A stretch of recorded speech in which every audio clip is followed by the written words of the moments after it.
Come on. As one Crookshank, your one and only Move Swiftly speaker, checking in for a daily Move Swiftly thought, giving you a perspective on teamwork that you will not get anywhere else. Again, another day of adversity. Another day of adversity and these cheap-ass, bum-ass headphones that I for some reason, I keep making the same mistake and purchasing the same ones. All right. But I will not be making that mistake this time. This time I actually kept the receipt of these headphones, knowing what I went through with my last headphones, where you just stopped working in the middle of the run. Kept the receipt, used that receipt, and apply it to some more trustworthy, expensive headphones, because this is ridiculous, man. 2 brands in a row, 2 boxes of Push Active headphones, Skull Candy's Push Active headphones in a row, and they don't fucking last for even a 3 months. This is ridiculous, man. It's bad. You know, the left one went out on me. I was did 8 miles today, and the left one went out on me like mile 6.5. All right, and there was a thought. I was like, all right, maybe today ain't the day. Let me just walk it. No, finished, still got my 8 miles, but you know, I didn't have the juice like I normally do to finish out through that 8 miles. You know, usually I pick that last song, that final song that gets me through. And again, these bum ass headphones died on me again. So, I do believe we'll rectify that situation real quick. All right. As far as today's Move Swiftly thought, if you don't know, said it on multiple occasions. I've written about it. It's in my book. It's in several of my books. It's on articles. There was a point in which I absolutely lost everything. Lost every fucking cent. I was 25. I tried to start up a minor league football team in Ocean City, Maryland, and lost everything. Long story short, lost everything. Car got repossessed. Credit was in shambles. I mean, I was an absolute mess. All right. And one of the things that I learned throughout that process and just connecting with other folks who try to build up these starter leagues is they make the argument, this is for the people that want to build up or want to see football, quote unquote, year round. This is why the XFL exists, the UFL exists, and all that stuff. And the argument towards having these organizations, these quote unquote leagues, is that football needs to be year round. And I'm recording this March 4th, 2024. And I remember actually, was it 2 years ago when it was not the XFL, but the USFL or something like that. The same league that started out AAAF,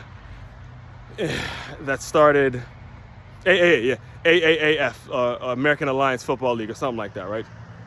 And I remember they had a lot of positive things, right? There was a lot of things going on with that league that made me kind of think about the league I tried to start, because they had college campuses. You know, they had former NFL executives and coaches and people that were playing in that league that were legitimate people that knew the right people and could get players an opportunity and all that. And I remember there was a commentator, I think it was either Mike Wilbon or Dan Orlovsky, one of them cats on national TV, who made the argument.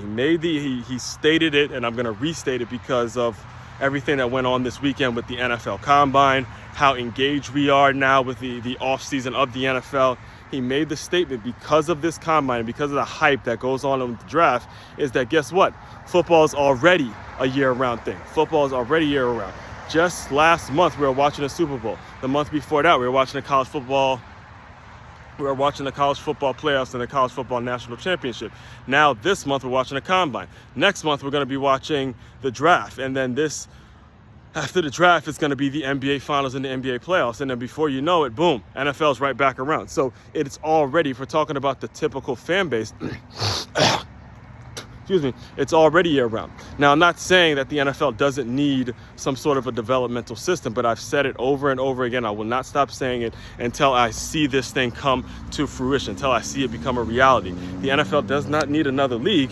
It needs a feeder system, all right? Needs a feeder system. The difference is that since, again, I've used this example over and over again. Matter of fact, you know what? I won't even use the Miami Dolphins. We'll use the Tampa Bay Buccaneers. If the Tampa Bay Buccaneers was to create a franchise in Sarasota, name them the Sarasota SaberCats or whatever the fuck it is they want to name them, and that organization, they take 25 to maybe 35 guys that are on contract with the Tampa Bay Buccaneers, and they build up a developmental system to where the guys can be called up at any moment. It's, you know, based around training. It's not about the TV and all that. All the benefits and all the things that go on are going to be taken advantage of what the Tampa Bay, the the fan base that the Tampa Bay Buccaneers have already built, then you have a real opportunity for players. But for you to try to build a brand new league where you're going to have franchises and, you know, you put them on TV and then you're depending on these second tier players to get people to watch, and you got, you know, contracts and all that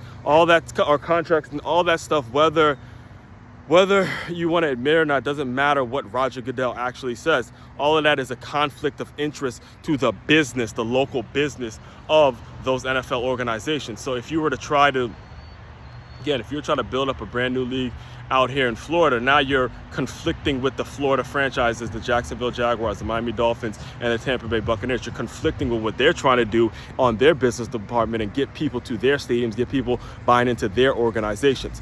That's what we got to understand. We do not need another year. We don't need another league. We need a feeder system. And I will say it over and over and over and over again until it gets done, because that's part of my life work. That's one of the life plans that I will keep going. I'll keep going at this thing to prove to you guys this needs to be done. I have written about it. I have books about it. I've experienced it. I went bankrupt. I lost everything trying to build this thing. So please understand, new leagues, stop trying it. Start to look to build a feeder system and understand the difference, all right? Main website to check out to dive deeper into all my work, MakeYaMove.com. That's MakeYaMove.com. One-stop shop for all your teamwork and your self-development needs. As one Crookshank, your one and only Move Swiftly speaker, checking out. You guys continue to move swiftly. We will talk more soon.